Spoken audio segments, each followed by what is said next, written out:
మాటల్ని వినటానికి ఈలోపు పిల్లలు సరిచేస్తారు. దేవుని వాక్యమును ప్రేమించి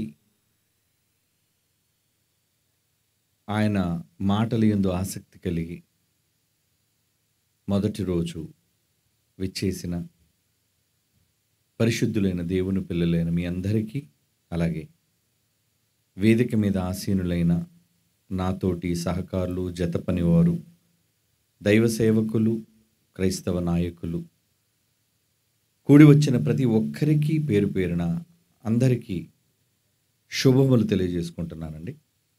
దేవుడు మిమ్మల్ని అందరినీ దీవించాలి అని కోరుకుంటూ, కథ కాదిది నిజమే ఇది అనే ఈ ఆలోచనాత్మకమైన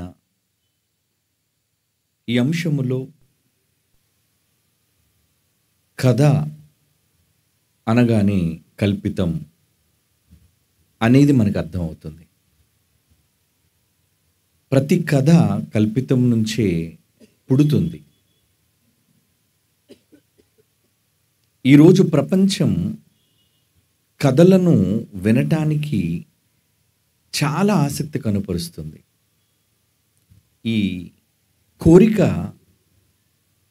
చిన్ననాటి నుండి తల్లిదండ్రుల ద్వారా మనలో ఈ ఆశ పెరుగుతూ పెరుగుతూ పెరుగుతూ వస్తుంది. చిన్నప్పుడు మనం భోజనం తినటానికి మారాం చేస్తే తల్లి వెంటనే కథ చెప్పడానికి పూనుకుంటుంది.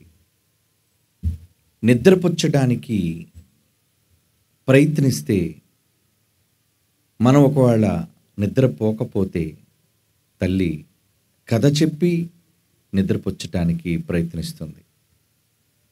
అలా చిన్ననాటి నుంచి ఈ కథలు వినటం, కల్పితాలను ఆస్వాదించటం మనకు అలవాటైన విధానం. నిజానికి ఆ కథలలో ఉన్నవి అన్నీ కల్పితాలే. ఈరోజు ఎక్కువగా మనకు వినబడేవి చందమామ కథలు, బాలమిత్ర కథలు. ఇవన్నీ కూడా ఎవరో మనుష్యులు రచించినవి, ఊహించి కల్పించినవి. మనం గమనించాలి, ఇవి ఊహించి మనిషి వ్రాసినవి. తన ఊహలలో పుట్టిన కల్పితాలకు రూపమే బాలమిత్ర, చందమామ కథలు. ఇవి ఎంత ఆసక్తికరంగా ఉంటాయి అంటే, నిజాలుగా మనం భావిస్తూ నిజముగా మనం దానిలోనికి మరి ప్రవేశిస్తూ మన ఊహలు అది నిజముగా మనం వాటిని భావిస్తూ చిన్ననాటి నుంచి దానికి సంబంధించిన ముద్రలు ప్రపంచ మానవుల మెదడులో ఉందండి. ఇదంతా నేను ఎందుకు చెబుతున్నాను అంటే, ఈరోజు బైబిల్ అనే ఈ గ్రంథాన్ని మనం చదువుకుంటున్నాం. ఇది కూడా కోట్ల పుస్తకాలలో ఒక పుస్తకమే. దీనిపైన ఎందరో బురద జల్లుతూ ఇది మానవ కల్పిత గ్రంథమని, కట్టుకథల పుస్తకమని, ఇది మనిషి రచించినదని, ఇలా అనేక తప్పుడు భావనలు ప్రజల మధ్య చొప్పిస్తూ ఉన్నారు. ఇలాంటి సందర్భంలో కట్టుకథలు వినడానికి చిన్ననాటి నుంచి అలవాటు పడిన మనం ఏది నిజం, ఏది అబద్ధం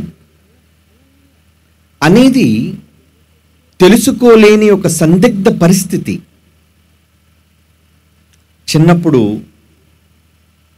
మనం కథ వినడానికి ఎంతైతే ఆసక్తిగా ఎదురు చూస్తామో, కనుపరిచామో మన ఇష్టాన్ని, అలాగే దేవుణ్ణి కూడా ఒక కథగా నమ్ముతున్నామా? నిరూపణ లేక అంగీకరిస్తున్నామా? దేవుని పిల్లలారా, ఈ ప్రపంచం కథలనే ఇష్టపడుతుంది. చిన్ననాడు మనందరికీ తెలిసిన కథ. ఏంటా కథ? అనగనగా ఒక రాజు. మీరు వినే ఉంటారు. రాజుకి ఎంతమంది కొడుకులు? 7. 7 కొడుకులు ఎక్కడికి వెళ్ళారట? వేట. ఏ వేట? జంతు వేట కాదు. ఏమండి? సింహాల వేటకి కాదు, చేపల వేటకి వెళ్ళారటండి. అవునా? అయినా రాజుకి చేపల వేట ఏంటి? కదా. అందులో 7 చేపలు తెచ్చారట. ఒక్క చేప ఎండలేదట. ఆ ఎండని చేపను అడుగుతుంటే దానికి జవాబు చెబుతుందట ఆ చేప. ఎండు చేప. ఇదంతా ఏం కథ? ఎండు చేప కథ. ఎండని చేప కథ ఇది. సుమారు తెలుగు రాష్ట్రాల్లో ఉన్న వాళ్ళందరూ ఈ కథ వినే ఉంటారండి. ఇది కథ. ఎందుకు ఎండలేదు అంటే ఏమండి, ఏదో కారణం. చివరికి చీమ వరకు వెళ్ళిందా కదా? చీమ పొట్టలో వేలు పెట్టినంత వరకు వెళ్ళింది. ఏమండి, ఒకవేళ ఎవరైనా కథలోని యథార్థతను ప్రశ్నిస్తే కదండి అంటాడు. ఏమండి, రాజు చేపకి వేటకు వెళ్ళాడు, చేపలు తెచ్చారు, ఎండలేదు, అది నా ఊహ. ఇష్టం ఉంటే చదవండి. కనుక మనుషులు అందులో నిజాలను పక్కన పెట్టేసి ఏదో కాలక్షేపానికి చదువుకునే వినే కథలు. చివరికి ఆ కథలు ఏ స్థాయికి వెళ్ళిపోయి అంటే ఈరోజు ప్రపంచమంతా ఏమంటారు, మైమరిచిపోయి ఒక పిచ్చి, వినడానికి ఒక పిచ్చి. అవి ఈరోజు వెండి తెరల మీద 70mm సినిమా స్కోప్. ఏమండి, ఏంటవి? సినిమాలండి. సినిమాలన్నీ ఏంటి? కథలు. సినిమా కథతోనే ఆరంభం అవుతుంది. ఒక కథా రచయిత ఉంటాడు, అతడు ఒక కథను రాస్తాడు. అందుకే చూడండి, ఏ సీరియల్ కావచ్చు, ఏ సినిమా కావచ్చు, ప్రారంభంలో ఒక డిస్క్లైమర్ వేస్తారు మీకు. ఏమని? ఈ సినిమాలోని పాత్రలు, సన్నివేశాలు కేవలం కల్పితమే, ఎవ్వరిని ఉద్దేశించినవి కావు చెప్పేశాడు ముందే. కనుక అది మీరు నిజమని అనుకోవడానికి లేదు. చిన్న అక్షరాల్లో వేస్తాడు మొదటది. మరి ఈరోజు వాటికి ఎంత క్రేజ్! ప్రపంచవ్యాప్తముగా టాలీవుడ్ మొదలుకొని హాలీవుడ్ వరకు ఈరోజు వేల రూపాయలు ఖర్చు పెట్టి ప్రజలు ఆదరిస్తున్నది సినీ ఇండస్ట్రీ. అదొక పెద్ద వ్యవస్థ. నటీనటులు, కోట్ల రూపాయల రెమ్యునరేషన్.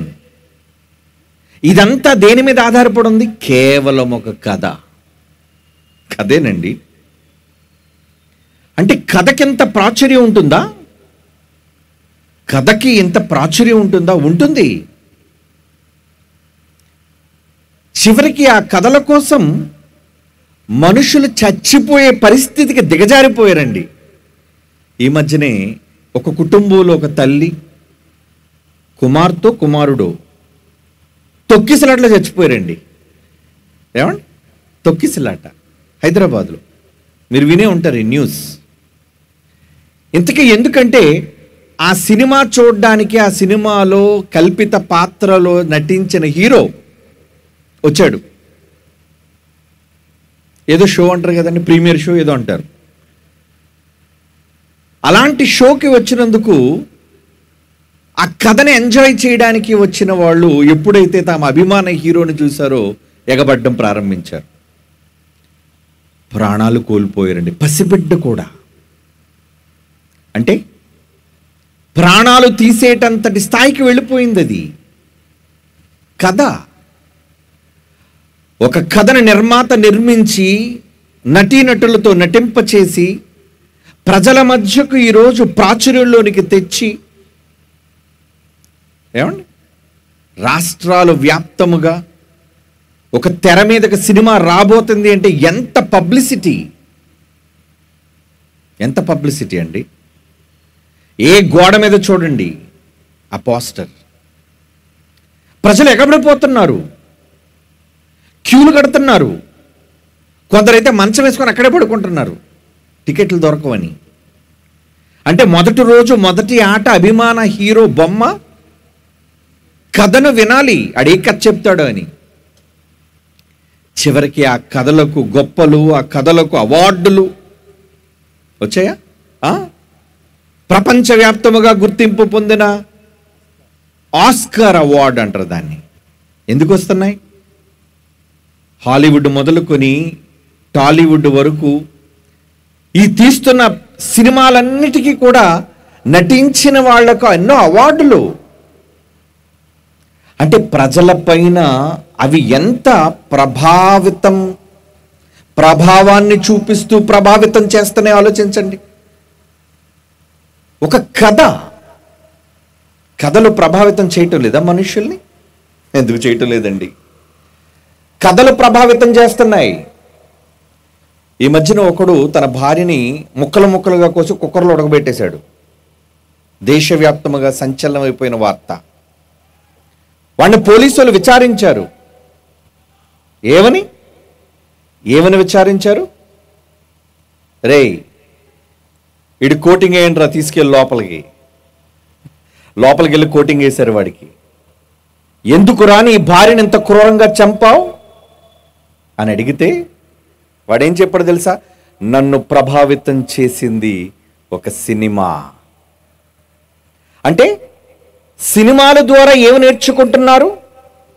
భార్యని ఎలా ముక్కలు కొయ్యాలి, ఎలా ఫ్రిడ్జ్లో పెట్టాలి, ఎలా దాన్ని ఉడికించాలి కుక్కర్లో, ఏమండి, దాన్ని ఎలా పేస్ట్ చేయాలి, ఆ తర్వాత ఎలా మూట కట్టి పారేయాలి ఎవరికి తెలియకుండా. ఇలా ఒకటి కాదండి. ఈరోజు మనిషి యొక్క జీవన శైలి విధానం ఒక కథ మీద ఆధారపడి ఉంటుంది. కథ, అందులో నటించే నటీనటులను బట్టి. అంటే ఈరోజు తెర మీద ఏది కనబడుతుందో అది నిజ జీవితంలో వీళ్ళు అమలు చేస్తున్నారు. నిజ జీవితంలో అమలు అంటే ఇదంతా కథే ప్రభావితం చేసిందా? అవునండి. ప్రపంచవ్యాప్తముగా ఈరోజు మానవ వ్యవస్థను, మరలా చెప్తున్నాను, ప్రపంచవ్యాప్తముగా మానవ వ్యవస్థను తప్పుదారి పట్టిస్తున్న ప్రధానమైనది సినీ మీడియా. కాదంటారా? పిచ్చెక్కి కేకలేయడం కాదురా రే. అభిమాన హీరోను చూచి బట్టలు చింపుకోవడం కాదురా. సమాజానికి శ్రేయస్సునిచ్చేది కథ కాదు, నిజం. కానీ సమాజానికి నిజాలు కావాలా? అక్కర్లేదు. నిజాలతో పని లేదు, కల్పితాలు కావాలి వాళ్ళకి. ఆ కల్పితాల కోసం ఎంత దారుణానికైనా దిగజారిపోతున్నారు. కూటుకు గతి లేనివాడు కూడా సినిమా టికెట్ 2,000 రూపాయలు అమ్ముతున్నారండి. 2,000 ఇటొక షో. 2.5 గంటలు నిడివిగలిగిన ఒక కథను చూడడానికి 2,000 రూపాయల. దేవుని పిల్లలారా, సమాజం ఎవరి సమాజం? దేవుని సమాజం. మనమంతా ఎవరి పిల్లలం? పశువులకు పుట్టిన వాళ్ళం కాదు మనం. డార్విన్ చెప్పినట్టు కోతికి పుట్టిన వాళ్ళం కాదు మనం. అబద్ధాలవి. డార్విన్ అనే ఒక మహాశాస్త్రవేత్త ఏం చెప్పాడు? మనిషి కోతి నుండి పుట్టాడు. నమ్మింది ఈ ప్రపంచం, నమ్మింది. బైబిల్ ఏం చెప్పింది? అరే నాన్న, మీరు నా పిల్లలు నాయన, నేను మిమ్మల్ని కన్నాను, నేను మీకు ఊపిరి పోసాను, మీ తండ్రిని నేను. తండ్రిని ఎవరంటున్నారు? అందరికీ తండ్రి అయిన దేవుడు ఒకడే. ఆయన అందరికీ పైగా ఉన్నవాడై అందరిలో వ్యాపించి అందరిలో ఉన్నాడు అని బైబిల్ చెప్పిన నిజం అక్కర్లేదు, మాకు వద్దండి. మరి ఏం కావాలి? ఆ డార్విన్ చెప్పిన కథ కావాలి. ఏమండి? కల్పనా కథ కావాలి, అబద్ధాలు కావాలి, నిజాలు అక్కర్లేదు. ఏంటో నిజాలు మీకు చూపిస్తాను ఈరోజు. ఎందుకు ఇంత పెద్ద తెర పెట్టించాను? ఏ తెరను చూపించైతే ఈరోజు వ్యవస్థను పాడు చేస్తుందో ఈ మీడియా, అదే తెర ద్వారా నిజాలు కళ్ళకు కట్టినట్లుగా మీకు కనిపించాలి. ఎందుకంటే బైబిల్ కథల పుస్తకం కాదది. ప్రపంచం కథల పుస్తకం అనుకుంటుంది, ఎవడో ఊహించి వ్రాసినది అనుకుంటుంది. బైబిల్ అందుకని ఏముందో తెలుసా? బైబిల్లో ఒక మాట చదువుదామా? పేతురు గారు రాస్తున్న 2వ పత్రిక 1వ అధ్యాయం. పేతురు గారు రాస్తున్న 1వ పత్రిక 2వ పత్రిక 1వ అధ్యాయం 16వ వచనం చూడండి. బైబిల్లో ఉన్న మాట, ఒకడు క్షమించండి 20-21 వచనాలు. ఒకడు తన ఊహను బట్టి చెప్పుట వలన లేఖనం, లేఖనం అంటే బైబిల్, బైబిల్ అన్నా, లేఖనం అన్నా, పరిశుద్ధ గ్రంథం అన్నా, దేవుని వాక్యం అన్నా, ఇవన్నీ పర్యాయ పదాలు. 66 పుస్తకాల సమ్మేళనమైన ది బుక్ బైబిల్. దీనికి ప్రపంచం ఎన్నో దీనిపైన కారుకూతలు కూస్తుంది. ఏమని? యేసు ఒక కల్పిత పాత్రన్నోడొకడు, యెహోవా అన్నవాడే లేడన్నోడు మరొకడు, బైబిల్ అనేది ఒక అబద్ధాల పుస్తకం అని వాగేవాడు మరొకడు. లేరా ఈరోజు? ఎక్కువైపోయారు తెలుగు రాష్ట్రాలు ఈ బిచ్చగాళ్ళు. ఎందుకంటే బైబిల్ని తిడితే గానీ వాళ్ళకి భుక్తి లేదు. అవునా? బైబిల్ని తిట్టి అడుక్కున్నారు, బాబు అమ్మా ₹1 ఉంటే దానం చేయి తల్లి, అండ్ గూగుల్ పే చేయి బాబు, బైబిల్ తిడుతున్నాను నేను. తెలుగు రాష్ట్రాల్లో, భారతదేశంలో ఏమంటే హైందవ సోదరులు ఎక్కువగా ఉండటం వల్ల అమాయకులైన వాళ్ళందరినీ రెచ్చగొట్టడానికి ఈ చవటలు, ఈ సన్నాసులు, అవును ఈ పనికిరాని వాళ్ళు ఈరోజు లౌకిక రాజ్యం, మత సామరస్యం కలిగిన ఈ దేశంలో అన్ని మతాల మధ్య చిచ్చులు పెట్టడానికి బయలుదేరాయి ఈ మొరిగే కుక్కలు. అవునో కాదో మీకు తెలుసు. నేను ఎంత గట్టిగా ధైర్యంగా ఎందుకు మాట్లాడతాను తెలుసా? భయపడిన ఎవడికి ఎందుకు భయపడాలి? నన్ను భయపెట్టేది నా దేవుడు తప్ప ప్రపంచంలో ఏ మనిషి లేడు నా ముందు. ఎన్ని కోట్ల మందిలో నేను భయపడేది దేవుడికి మొదట.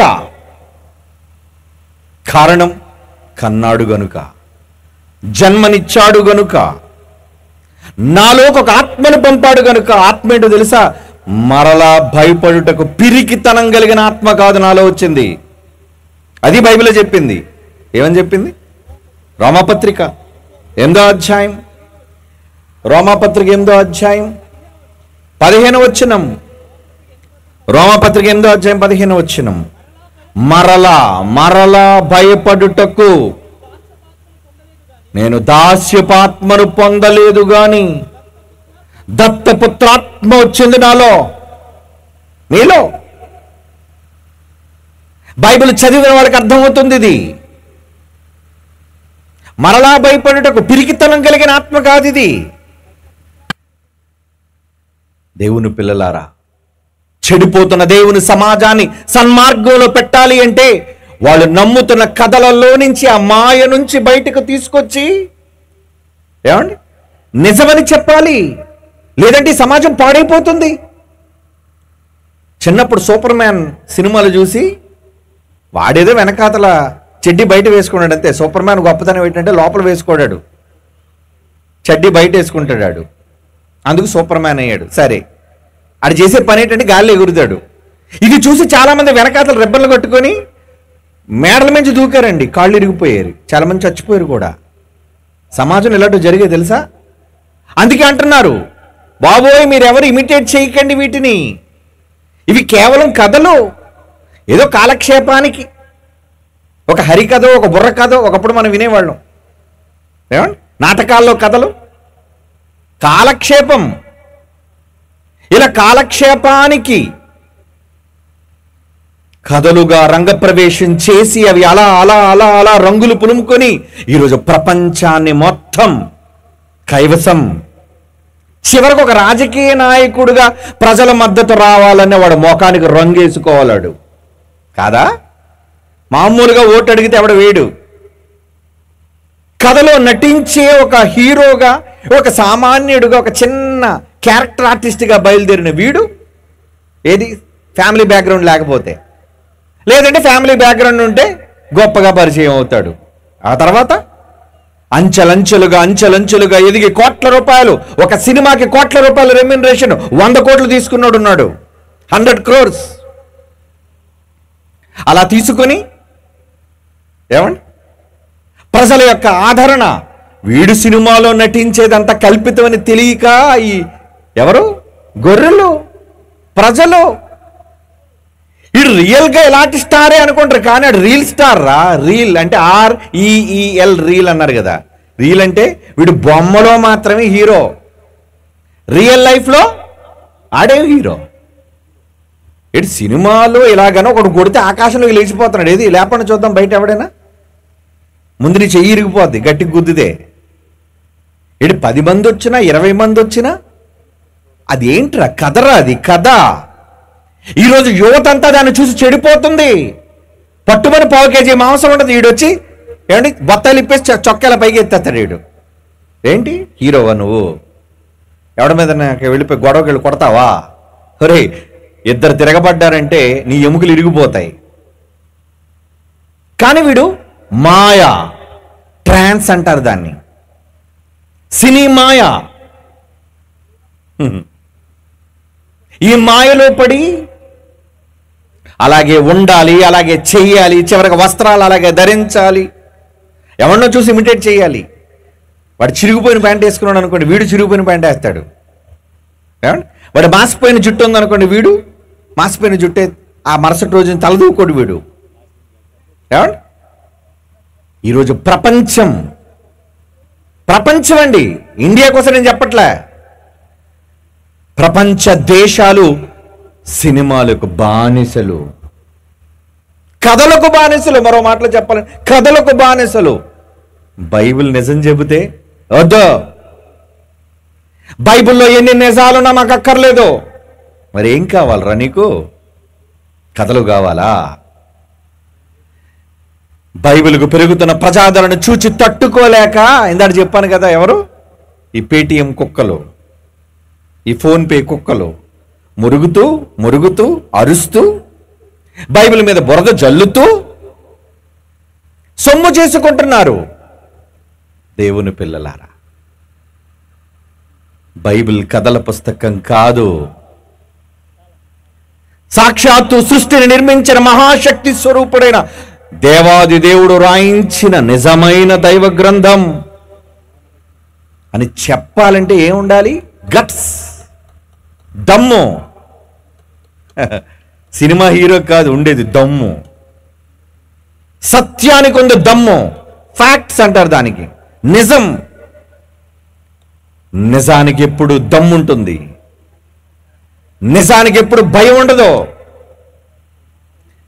నువ్వు చెప్పే అబద్ధానికి ఏదో ఒక రోజు భయపడాలి. పడతారు భయం ఖచ్చితంగా. నీ వైపు అబద్ధం ఉన్నప్పుడు భయపడరండి. నిజం ఉన్నాడు ఎందుకండి భయపడాలి? నిజం తెలిసిన వాడు ఎందుకండి భయపడాలి చెప్పండి? దేవుని పిల్లలారా, చదవండి బైబిల్లో ఏమున్నది? ఒకడు తన ఊహను బట్టి చెప్పుట వలన లేఖనములో ఏ ప్రవచనమైన వచనమైన పుట్టదని మొదట గ్రహించండి, మొదటి తెలుసుకోండి.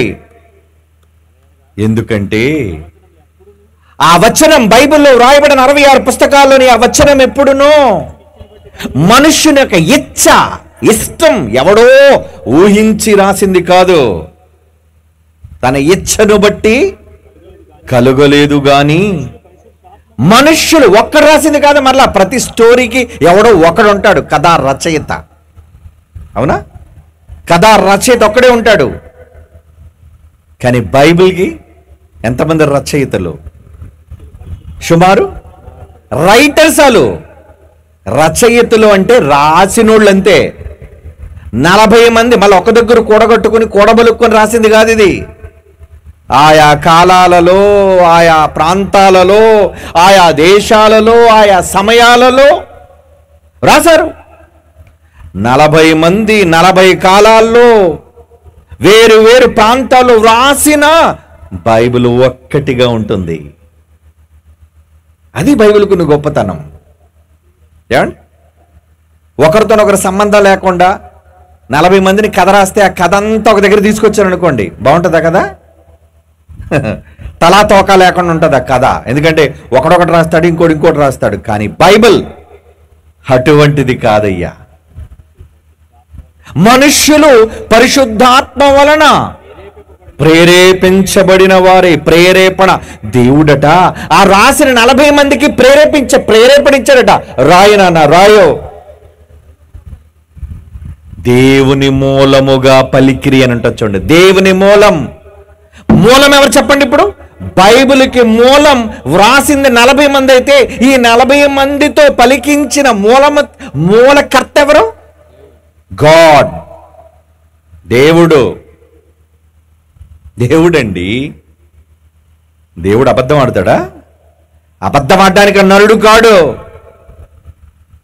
మనిషి నోరిప్పితే అబద్ధం. దేవుడు ఏమవసరం అబద్ధం ఆడడానికి? అక్కర్లేదు అబద్ధం ఆయనకి. నిజమే పలుకుతాడు ఆయన, నిజమే మాట్లాడతాడు ఆయన. వ్రాయించిన నిజాలు బైబిల్లో ఆదికాండం 1వ అధ్యాయం 1వ వచనం మొదలుకొని ప్రకటన గ్రంథం 22వ అధ్యాయం చివరి వచనం వరకు దేవుడు వ్రాయించినది. ఊహ కాదు,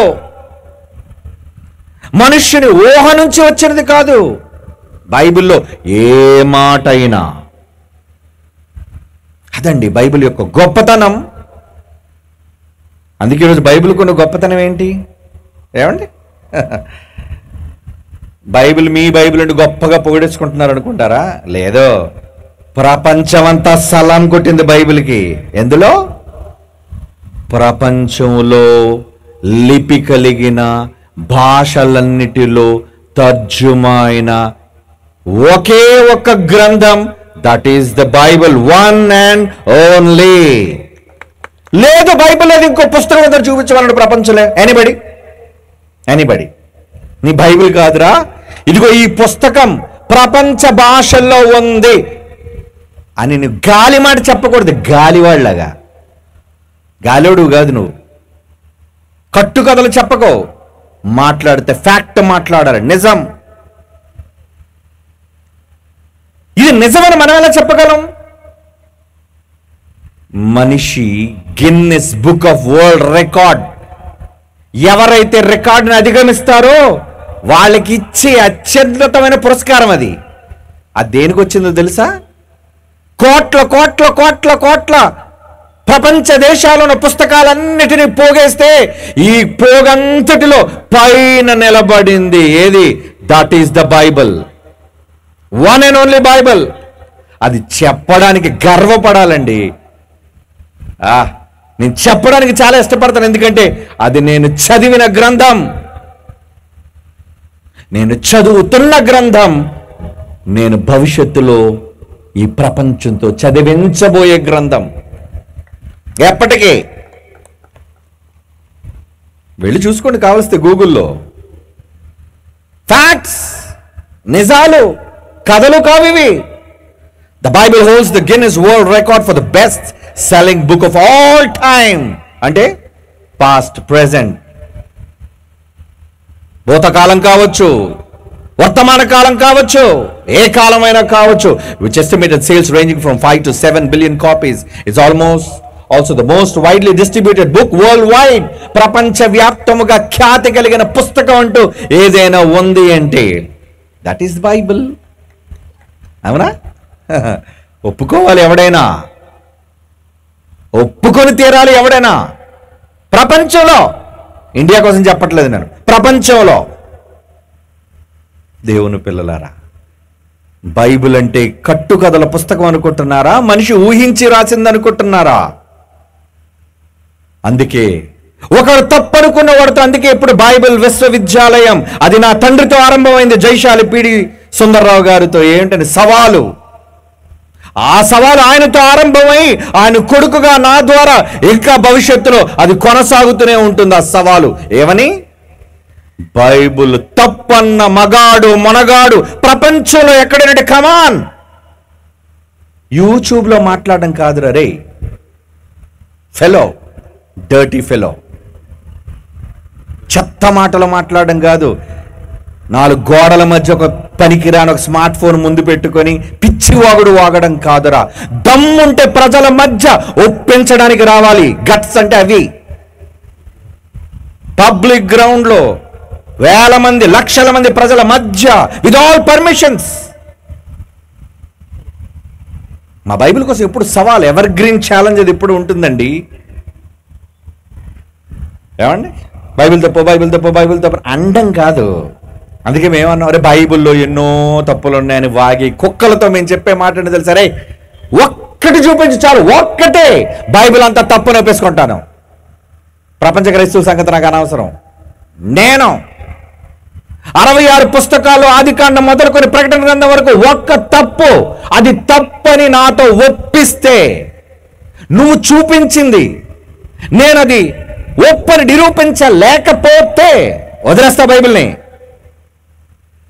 కథ అయితే నేను అంత గట్టిగా అనగలనా? చెప్పండి. కథల పుస్తకం అయితే నేను అంత దమ్మునలా ఉంటుందా? నెవర్. బైబిల్ కనుక అది దేవుడు రాయించింది గనుక నాకు నమ్మకం. తప్పు ఉండదు. వస్తే ఒక్కటి చూపించు. అన్నం అంతా ఉడికిందో లేదో తెలియాలంటే ఏం చేయాలి? ఏమండి? ఇల్లాలు ఏం చేస్తుంది? మొత్తం మెతుకులన్నింటి పిసికేస్తుంది ఏంటి తీసి? ఏం చేస్తుంది చెప్పండి అరా తల్లులారా? ఒక్కటి ఉడికిపోయింది అన్నం తీసేయండి. అలా బైబిల్ ఒక్కటి చూపించు. ఒక్క తప్పు నువ్వు చూపించు. ఎందుకు డిబేట్లు పెట్టుకొని ఏమండి గంటల గంటల గంటల గంటల గంటలు సోది ఆడు కూర్చొని ఆడు దరిద్రం అంతా చెప్తాడు మనకి. బైబిల్ మీద ఉన్న విషమంతా కక్కుతాడు వాడు. బైబిల్ తరపున వచ్చిన వాళ్ళు ఏం చెప్పారు వెండో డిబేట్లు మరి మీరు చూసారు లేదు, నేను ఎప్పుడు చూడండి, చాలా చిరాకు. వీళ్ళంతా చెప్తే వినడం తప్ప చిరాకు నాకు. జరిగితే డిబేట్ కాదు, జరగకూడదు అది. మరి ఏం జరగాలి? ఛాలెంజ్, పోటీ. ఆ పోటీలో ఎవడు గెలిచాడు, ఎవడు ఓడిపోయాడు, బైబిల్ నిజమా అబద్ధమా తేల్చాలి. అది ఛాలెంజ్ అంటే. డిబేట్ ఎందుకు? మాట్లాడి వెళ్ళిపోయిన తర్వాత ఏం బాబు ఏది రైటరా అంటే ప్రజలు నీరే న్యాయ నిర్ణేతలు. మీరా? మీకేం తెలుసు బైబిల్ కోసం? అలా తయారై ఈరోజు డిబేట్లు వద్దు. మాతో ఎవడైనా పోటీకి వస్తే అలాంటి పనికిరాని చెత్త డిబేట్లు కొద్దా. చూస్ వన్, ఒక్కటి ఎంచుకో. ఏదైనా చాయిస్ నీదే, నేను చెప్పను. ఒక్కడి పట్టుకొని వా. తుక్కు కింద నేను తొక్కేస్తాను, కిందకి తుక్కు కింద. ఎందుకో తెలుసా? నా దగ్గర ఉన్నది బైబిల్ రా నా దగ్గర ఉన్నది. అంటే పుస్తకం కాదు ఇది పుస్తకమే, కానీ దీని లోపల ఉన్న సబ్జెక్ట్ ఎవరిది? దేవుడిది. ఆయన మెదడు నుంచి వచ్చింది. నువ్వనగా మాత్రం మట్టి మెదడు నీది. నీ ఆలోచన ఎంత, నీ జ్ఞానం ఎంత ఆయన ముందు. దేవుని పిల్లలారా, నిజంగా ఈరోజు బైబిల్ మనం కలిగినందుకు, బైబిల్ యొక్క కీర్తి, బైబిల్ యొక్క ఖ్యాతి, కథ కాదు ఇది నిజమే అని చెప్పాలి. లేటుగా ఇచ్చారండి, చాలా చెప్దాం అనుకున్నాను, టైం అవుతుంది కదా. రేపైనా 2 రోజులు రండి. కొమ్ములు తిరిగిన వాళ్ళు ఎవరైనా ఉంటే, బైబిల్ తప్పు అనుకున్న వాళ్ళు ఎవరైనా ఉంటే ముందు వెండానికి రమ్మని చెప్పండి. ఇక్కడికి రాగానే షాక్ కొట్టినట్టు ఉంటుంది, జిగ్గుమని.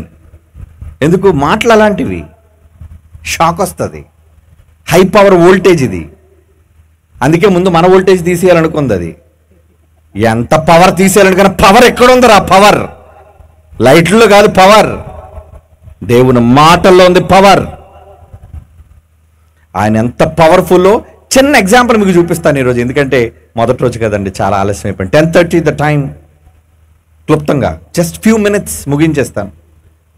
బైబిల్లో మనుషులు ఓవర్ అయిపోయినప్పుడు, వాళ్ళ స్థితిగతులు మారిపోయినప్పుడు, దేవుడు చెప్పిన విధి విధానాలను మనిషి మర్చిపోయి ప్రవర్తించినప్పుడు దేవుని కోపం మనుషుల మీద రగిలిపోయింది, మండిపోయింది ఆయన కోపం. అలా రగునుకున్న ఒక సందర్భం బైబిల్ చాలా ఉన్నాయి అలాంటి సందర్భాల్లో. అందులో ఒక సందర్భాన్ని మీకు ఇప్పుడు చెప్తాను, ఈ రాత్రి చెప్పి ముగిస్తాను. దట్ ఈస్ సొదోమ్ అండ్ గొమొర్రా. తెలుసు కదా మీకు బైబిల్లో? 2 పట్టణాలు, జంట నగరాలు ఇవి, సొదొమ గొమొర్రా పట్టణాలు. ఏంటి ఆ సొదొమ గొమొర్రా పట్టణాలు? అక్కడున్న లైఫ్ స్టైల్ ఏంటో తెలుసా అండి? అక్కడున్న లైఫ్ స్టైల్ ఏంటో తెలుసా? కొత్తగా ఎవరైనా ఇంటికి వస్తే, ఎవరు వచ్చారు కొత్తగా, ఆ ఊరంతా పాడు చేస్తారట. ఆహా, ఏంటిది? వాళ్ళ పాపం ఎంత తారాస్థాయికి వెళ్ళిపోయిందో చూడండి. చివరికి దేవుని దగ్గర నుంచి దేవదూతలు లోతింటికి వస్తే ఆ ఊరి జనమంతా లోతింటికి వచ్చి, ఎవరా మీ ఇంటికి వచ్చారట కదా కొత్తగా, ఈ ఊరులందరూ మాకు తెలుసు, అందరిని పాడు చేసాం, మేము పాడైపోయాం, మాకు కొత్తగా ఉన్నోళ్ళు కావాలి, ఎవరు కొత్తగా వచ్చారట కదా మనుషులు బయటకు పంపించు అని లోతును అడుగుతున్నారు.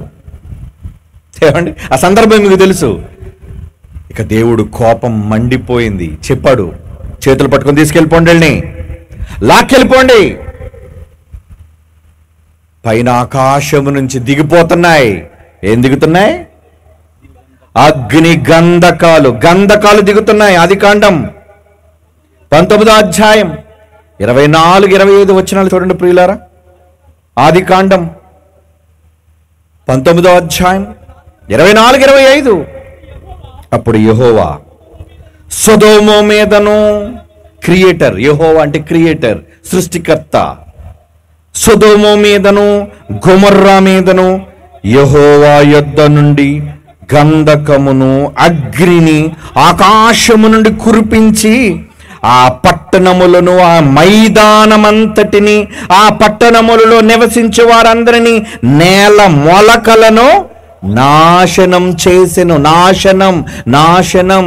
ఇది బైబిల్లో రాయబడిందండి సందర్భం. ఓకే, బైబిల్లో రాయబడింది. బైబిల్లో రాయబడితే నిజమా?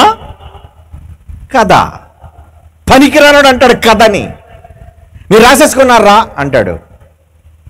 మరి ఫ్యాక్ట్ మాట్లాడేటప్పుడు తప్పు అని గట్టిగా మాట్లాడితే కుదరదు, నిరూపించాలి. అరిస్తే కుదరదు. తప్పు తప్పు తప్పు తప్పు అని అరిస్తే నిజం అబద్ధం అవ్వదు, నిరూపణ జరగాలి. ఎప్పుడు క్రీస్తు పూర్వం 1000 సంవత్సరాలు, సుమారు క్రీస్తు పూర్వం 2000 సంవత్సరాలు రఫ్లీ. ఇది క్రీస్తు తర్వాత ఒక 2000 సంవత్సరాలు. అంటే ఇప్పటికి సుమారు 4000 years బ్యాక్ హిస్టరీ. 4000 సంవత్సరాల క్రితపు చరిత్ర బైబిల్లో దేవుడు రాయించిన మాటలోని చరిత్ర. ఏం చేశారటండి? ఆకాశం నుంచి వెళ్ళి గంధకాలు కురిపించలేదట, మండుతున్న గంధకాలు, ఫైర్. ఎందుకంటే ఊరికనే సల్ఫర్, గంధకం అంటే సల్ఫర్ అండి. ఊరికనే గంధం వచ్చి రాళ్ళగా పడ్డాయి అనుకోండి, ఏం ఉపయోగం? దాన్ని నిప్పంటిచ్చేవాడు ఎవడో. అందుకే దేవుడే రంగదీసి నిప్పంటిచ్చి మండుతున్న గంధకాలను ఆ 2 పట్టణాల మీద పంపించి మొత్తం ధ్వంసం. నేల మొలకలను సైతం, పచ్చని మొక్క అనేది లేకుండా మండించేశాడండి మొత్తం అంతా కూడా. కదా నిజమా? కదా నిజమా? మనమంటే క్రైస్తవులు నిజమేనండి అంటాం. అదే బైబిల్ నమ్మనవాడైతే కాదండి అంటాడు. దేనికైనా ఒక నిజ నిర్ధారణ, నిరూపణ కావాలి. ఏమండి? టైటన్, గ్రీకు దేవుళ్ళు మీకు తెలుసు కదా. ఏమండి? గ్రీకు దేవుళ్ళు, దేవతలు, గ్రీకు పురాణాలు. అందులో గ్రీకు పురాణాల్లో ఒక కథ ఉందండి. కథ అంటే వాళ్ళు నిజమని రాసుకున్నారు. అదేంటో తెలుసండి, ఈ భూమినట అట్లాస్ అనే రాక్షసుడు భుజాన మోస్తున్నాడటండి. ఎవరు మోస్తున్నారు? ఈ భూమిని ఎవడు మోస్తున్నాడట? అట్లాస్ రాక్షసుడా. అందుకే మన దగ్గర చూడండి అట్లాస్ సైకిల్స్ అని ఉంటాయి. ఒరే బొమ్మ ఉంటుంది తీయండి రా. ఆ అట్లాస్ సైకిల్ మీద ఒకప్పుడు, ఇప్పుడైతే అందరూ మోటార్ బైకులు వచ్చేసాయి కానీ సైకిల్ కనుమరుగైపోయాలండి. మరి తండ్రులు లాంటి వాళ్ళకి, మన తాతల లాంటి వాళ్ళకి, వాళ్ళందరికీ తెలుసు సైకిల్. ఇప్పటికీ కొన్ని అట్లాస్ సైకిల్ ఉన్నాయండి. అట్లాస్ కంపెనీ అయితే ఉంది. దాని లోగో ఏంటో తెలుసా? ఎంబ్లం భుజం మీద అట్లాస్ అనే రాక్షసుడు భూమిని మోస్తున్నాడు, పక్క కొంగిపోయి ఉంటాడు. అంటే ఈ భూమి ఇలా ఉందంటే కారణం ఏంటి? అట్లాస్ అనేవాడు మోస్తున్నాడు అని వాళ్ళ పురాణాల్లో రాసుకున్నారు. గ్రీకు పురాణాలు, గ్రీక్ మైథాలజీ అంటారు దాన్ని. అదిగోండి అట్లాస్ సైకిల్ మీద ఉండే బొమ్మ అదే. పైనుండి ఏమనుకున్నారు? భూమి. ఒరిజినల్ బొమ్మకు ఉండొచ్చు, కలర్ ఫోటో వెతకండి, ఉంటే వేయండి పక్కన. ఈ కరెంట్ పోవడం వల్ల అంతా కన్ఫ్యూజ్ చేసి పడేశారు. ఏది తీద్దామన్నా పవర్ లేకుండా. అలర్ట్గా ఉండాలి రేపంతా. Very precious time. ఉన్న 3 గంటలు చాలా విలువైనవి. దాన్ని మీరు ఇలా పాడు చేస్తే ఎలా చెప్పండి? బుద్ధి లేని కన్నికల్లో ఉండకూడదు, ముందుగా సిద్ధపడి ఉండాలి. క్లోజప్లో వేయండి ఆ బొమ్మ. దేని మోస్తున్నాడు? తెల్లగా శిల్పం చూడండి ఉంది. అట్లాస్ అనే వీరుడు లేదా రాక్షసుడు, అసురుడు అనుకోవచ్చు. ఒకరికి అసురుడు, ఇంకొకడు దేవుడు అనుకోండి. భుజాన మోస్తున్నాడు భూమిని, భూగోళాన్ని. అవునా? నమ్మారండి? ఈ రోజుకి మీరు వెళ్ళండి యూరోప్ దేశానికి వెళ్తే ఆ గ్రీకులోని ఒకళ్ళు ఎవరైనా సంబంధించిన ఆరిస్ కానీ ఏమండి, ఆ సుత్తివీరుడు ఒకడు ఉంటాడు. ఏం పేరు? పేరు థార్. వీళ్ళందరూ దేవుళ్ళు, గ్రీకు దేవుళ్ళు, దేవతలు. నమ్ముతారు. నిజమా? మొట్టమొదటిసారిగా వాయేజర్ అనేది పైకి వెళ్ళింది, లేదంటే స్పుట్నిక్ అనేది బయటికి వెళ్ళింది. రష్యా వాడు విడిచిపెట్టాడు. భూమి నుంచి పైకి వెళ్ళి భూమిని ఫోటో తీసింది. అప్పుడు ఎవడైనా రాక్షసుడు కనబడ్డాడు ఏంటి? ఎవ్వడు లేడు. భూమి శూన్యంలో ఉందంతే, అలా బంతి. మొట్టమొదటిసారిగా రష్యా దేశస్తులు వదిలేక స్పుట్నిక్ అనే ఉపగ్రహం బయటికి వెళ్ళిన తర్వాత శాటిలైట్ భూమిని చూసింది. అరే ఇక్కడ ఎవడు లేడే, రాక్షసుడు ఎవడను. మరి ఇందులో ఉంది, శూన్యంలో ఉందరా, ఇది బంతిలా. ఇప్పుడు బైబిల్ చూపించమంటారా? అది కథ. కథ అనేది రష్యా వాడు స్పుట్నిక్ అనే ఉపగ్రహాన్ని బయటికి పంపనంత వరకు, నేల మీద ఉన్నంత వరకు ఎవడో ఊహించి రాసేశాడు కథలో. కానీ ఇప్పుడు వచ్చేసరికి ఆ కథ ఏమైంది? అబద్ధం. కథ అంతా నిజం అనుకున్నది అది కథ, నిజం కాదది. అబద్ధం, నిజము కాదది, కథది అని గ్రీకు పురాణాలు తేల్చేసాయి. బైబిల్ చూస్తారా? యోబు గ్రంథం చూడండి. Bible, what a wonderful book it is. What a great Bible it is. ఏమండి? యోబు గ్రంథం 26:7 యోబు గ్రంథం 26:7 శూన్యం, శూన్యం, స్పేస్. శూన్య మండలము మీద ఉత్తర దిక్కునున్న ఆకాశ విశాలమును ఆయన పరిచెను. శూన్యము పైని భూమిని వేలాడజేసిన, హ్యాంగ్డ్, వేలాడుతుంది శూన్యంలో. ఇప్పుడు బైబిల్ చెప్పినది రైటా? గ్రీకు పురాణాలు చెప్పింది రైటా? ఇన్ని వేల సంవత్సరాలైనా గ్రీకు పురాణాలు తప్పైపోయి కానీ బైబిల్ రైట్, కరెక్ట్ అనాలి. ఎందుకంటే అది మనిషి ఊహించి రాశాడు, ఇది దేవుడు నిజం చెప్పాడు కదా. ఫ్యాక్ట్ కాదు ఇది.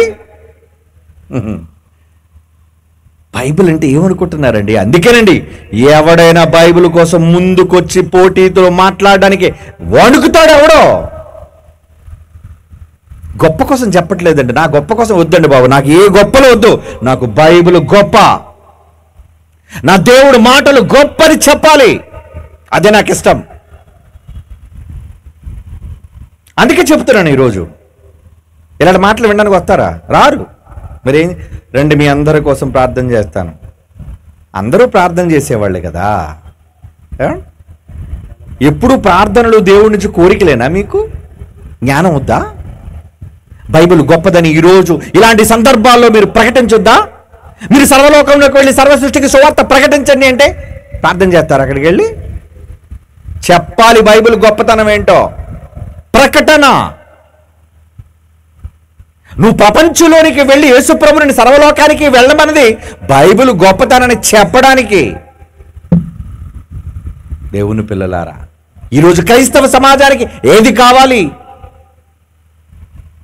బట్ మీరు వచ్చారు, వెరీ గుడ్, చాలా ఇంట్రెస్ట్ వచ్చారు, అందుకే మీరు ఆశ్చర్యపోతున్నారు. ఈరోజు అందరిలాంటి సభలు కావు కదా, అందరిలాంటి బోధకుడిని మేము కావు, అలాంటి జ్ఞానం నేర్చుకోలేదు బైబిల్ నుంచి.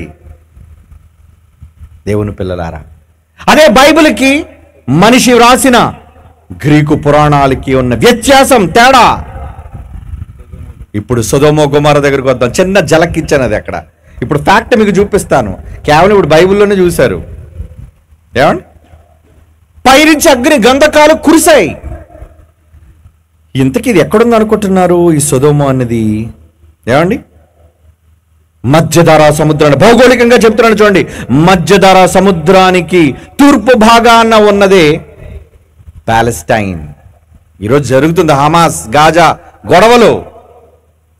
బైబిల్లో రాయబడిన ప్రతిదీ కూడా భౌగోళికంగా చరిత్ర కలిగినవి, ప్రూఫ్స్. మధ్యధరా సముద్రం కావచ్చు, ఎర్ర సముద్రం కావచ్చు, మృత సముద్రం కావచ్చు, గలిలే సముద్రం కావచ్చు, ఏమంటే గెన్నేసరి సరస్సు కావచ్చు, ఏదైనా కావచ్చు, ఇవన్నీ కూడా ప్రూఫ్స్ ఉన్నాయి. ఓకే, ఇగో డెడ్ సీ మీకు తెలుసు కదండి, డెడ్ సీ. ఓకే, ఈ మధ్యన పారేదే యోర్దాను నది, బ్లూగా కనిపించేది. జార్డాన్ రివర్ అన్నది చూసారా? అవునండి, ఇది మృత సముద్రం. ఇదిగోండి ఇక్కడ కనబడుతుంది చూడండి, ఏంటి? సొదొమ, సొడోమ్. ఇక్కడ కింద చూడండి, గొమొర్రా. అంటే మధ్యధరా సముద్రానికి తూర్పు ప్రాంతంలో ఉన్న రెండు ప్రాంతాలు బైబిల్లో రాయబడ్డాయి. అంటే పట్టణాలు కల్పితాలు కావు. చాలా మంది పుస్తకాల్లో రాశారు. ఏమని? హంసల దీవి ఉందా? బాహుబలిలో ఉంది అది కదా. మీకు నిజం చెప్పాలి కదా మరి. బాహుబలిలో పాపం ఎవరో కథ రాశారు. ఏమని? హంసల దీవి ఉంటుంది, అందులో మహారాణి ఉంటుంది, లేదంటే అందులో పెద్ద రాజు ఉంటాడు. ఏది ఇప్పుడు ఆ దీవి ఎక్కడుందో? హంసల దీవి చూపించండి. మీరెక్కడో ఇల్లు సెక్రటరీపల్లిలో పేరు పెట్టాడు కదా హంసల దీవి అని. వేల సంవత్సరాల క్రితం ఆధారం ఉండాలి దానికి, కథ చెప్పకూడదు.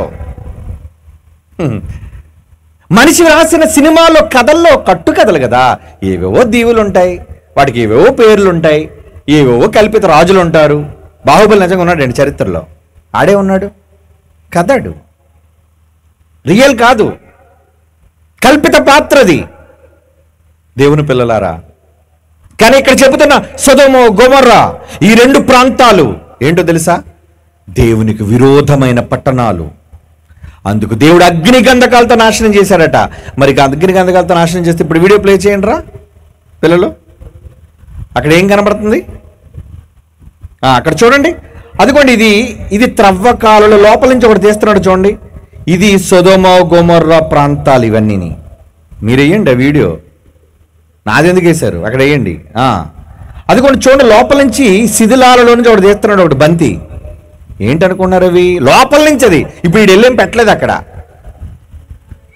ఆర్కియలాజికల్ సైంటిస్ట్ అంటారు, పురావస్తు శాస్త్రవేత్తలు. అక్కడికి వెళ్ళి అదిగోండి చూడండి, తెల్లగా బంతుల్లో కనబడుతుంది. అదిగోండి మనం తీస్తున్నాం, చాలా గట్టిగా ఉందండి, బయటకు వచ్చింది బంతి. ఏంటనుకున్నారు అవి? Sulphur balls. Sulphur balls. ఇంతకు ఏమవుద్దు? కొంచెం నడిపించండి ముందుకు. ఆ బంతి తీసి ఏం చేస్తాడో అది కూడా చెయ్యండి. ఏమండి? అదిగోండి, ఇప్పుడు ఆ బంతిని తీసి, వాయిస్ అవసరం లేదు, నేను వాయిస్ ఇస్తానులేండి. ఇంకా ముందుకు నడిపించండి, అలాగా నడిపించండి. ఏమిరా పట్టేసింది, చేతులు పట్టేసేది. అదిగోండి వాడి చేతులు ఉందో చూసారా? అది ఎందాడు తీసాడు అందులోంచి. ఇప్పుడు నిప్పు పెడుతున్నాడు చూడండి, దానికి నిప్పు పెడుతున్నాడు చూడండి. సల్ఫర్, గంధకం. ఏంటి? మట్టి కల నింపట్టిత్తలుగా అంటుకుంటుందండి, మండుతుందా? ఫ్లేమ్ చూసారు, బ్లూ ఫ్లేమ్ వస్తుంది, బ్లూ గ్యాస్ లాగా.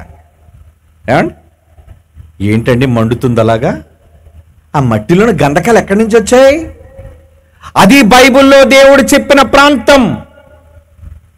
4000 సంవత్సరాల క్రితం అక్కడ నివసించిన జనాంగం, అక్కడ మట్టిలో వాళ్ళు కాలిపోయారు.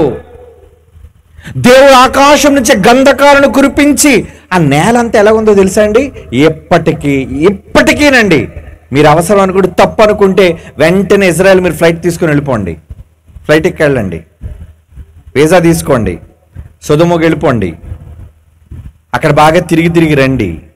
అడిగేవాడు నమ్మలేనివాడు, మీరు నమ్మరు కదా, యు ఆర్ గ్రేట్. బైబిల్లో చదివి నమ్మారు, మీరు చాలా అదృష్టవంతులు. మనం ఏది చూడకుండా నమ్ముతాం, విశ్వాసం, దట్ ఈస్ ఫెయిత్. మరి ఆడు నమ్మకం లేని కుక్క, నమ్మలేని పిచ్చోడాడు. అక్కడికి వెళ్ళి చూస్తే ఏం కనబడుతుందండి? మంటలు. ఈ రోజుకి సొదొమ పరిస్థితి, నేల మొలకలు లేకుండా అందులో ఎముకలు కూడా ఉంటాయి చూడండి. చివరికి వెళ్ళేసరికి 10, 40, 49, 11 ఆ టైంకి చూడండి, వేయండి. ఇప్పటికీ కూడా పచ్చని మొలకంటూ మొలవని నేలగా కనబడుతుందండి అది, ఆ ఏరియా. అదిగోండి చూడండి, ఎక్కడైనా పచ్చ చెట్టు ఉందా మీకు? మాటికి పుస్తకం వేస్తారంటారు, రే దరిద్రులారా, బొమ్మ వేయండి. మీకు ముందు ఎందుకు పంపించాను?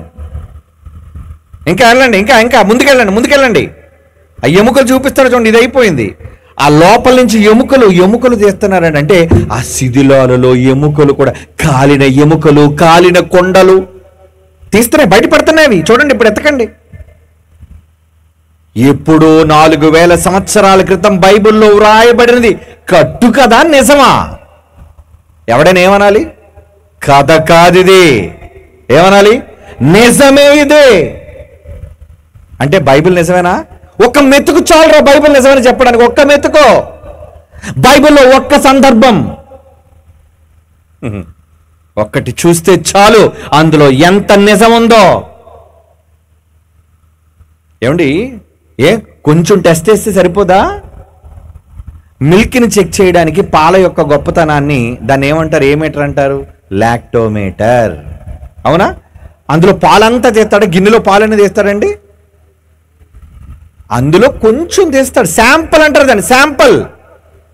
ఆ శాంపుల్ చెక్ చేస్తే చాలు, పాల శాతం, దాని తాలూకా ఏమండి ప్యూరిటీ ఎంతవరకు ఉంది తెలిసిపోద్ది. అందులో లాక్టోమీటర్లో తెలిసిపోద్ది. శాంపుల్ చూస్తే చాలు. ప్లే చేయండి. ఆ కొండల ప్రాంతంలో చూడండి, అదిగోండి ఎముకలు. అంటే వీడేం మోసుకొచ్చాడు అనుకున్నారా? కాదండి, కొండలు, ఎముకలు, కాలిపోయినవి, కాలిన కొండలు. అంటే ఇప్పటికీ కూడా ఎముకలు కాబట్టి చాలా టైం పడుతుంది. ఎందుకంటే మరి ఈజిప్టులోని మమ్మీలు ఇంకా కుళ్ళిపోలేదు కదండి, 1000 సంవత్సరాలైనా. అలా బైబిల్లో రాయబడిన శిథిలాలు, సన్నివేశాలు ఫ్యాక్ట్స్ అండి, ఫ్యాక్ట్స్. ఇప్పుడు చెప్పండి, శాంపుల్ ఇది, కథ కాదు ఇది, నిజమే ఇది అని చెప్పడానికి బైబిల్లో సొదొమ గొమొర్రా అనేదాన్ని ఒక శాంపుల్గా చూపించాను. ఈ లాక్టోమీటర్ దెబ్బ సరిపోదా? ఈ శాంపుల్ సరిపోదా? ఇది ఒక్కడు చాలండి ప్రపంచం నోరు మూయించడానికి. షటప్. ఎవడ్రా బైబిల్ కట్టుకథల పుస్తకం అన్నవాడు? నిజమైన దైవ గ్రంథం బైబిల్. టైం అయిపోయింది, మీరు కూడా ఆకలిస్తున్నట్టుంది, ఇంటికి వెళ్ళి పడుకోవాలి. ఓకే, రేపు త్వరగా రండి, మంచి సంగతులు విందాం, మంచి సంగతులు చూద్దాం. టెక్నికల్ టీం, మీ పాదాలకు ఒక నమస్కారం. దయచేసి అన్నీ కరెక్ట్గా ఉంచండి, మా విలువైన సమయాన్ని మాకు అందించండి. ప్లీజ్ కళ్ళు మూసుకొని ప్రార్థన చేసుకుందాం. పరిశుద్ధుడైన తండ్రి దేవా, మీ అమూల్యమైన మాటలు విన్నే కొద్దీ తండ్రి మా శరీరంలోని రోమాలు నెక్కబడుస్తున్నాయి తండ్రి. అవునయ్యా, మీరు నిజమైన దేవుడు, మీరు పలికిన మాటలు నిజమైన మాటలు. ఎవరు తండ్రి కాలాలు కాలాలు కాలాలు గడిచినా అది తప్పను నిరూపించే అంత ధైర్యం మనిషికి లేదు తండ్రి. అది మీరు రాయించిన మాటలలోని సారం. నీ కుమారుడు వెంకట్ ఏర్పాటు చేసిన ఈ మల్కిపురంలోని బహిరంగ సభలలో నీ పిల్లలైన వారు మొదటి రోజు నీ మాటలు విన్నారు. రేపటి దినం ఎల్లుండు మీ చిత్తమైతే వాతావరణమును అనుకూలపరిచి మరిన్ని గొప్ప మాటలు వినగలిగే భాగ్యాన్ని అల్పులుగా దాసులుగా ఉన్న మాకు అనుగ్రహించవలసిందిగా ప్రార్థిస్తూ, పిల్లలు వెళుతున్నారు ఈ రాత్రిపూట చీకట్లో, అందరినీ క్షేమముగా వారి వారి గృహాలకు చేర్చవలసిందిగా వేడుకుంటూ, క్రీస్తు యేసు వారి పరిశుద్ధమైన నామములో మీ పాదాల చెంత బ్రతిమిలాడి వేడుకొనుచున్నాము తండ్రి. ఆమేన్. మన తండ్రి అయిన దేవుని ప్రేమ, క్రీస్తు యేసు వారి కృప, పరిశుద్ధాత్మ దేవుని అన్యోన్య సహవాసం సదాకాలం మనందరికీ తోడేండి నడిపించునుగాక. ఆమేన్.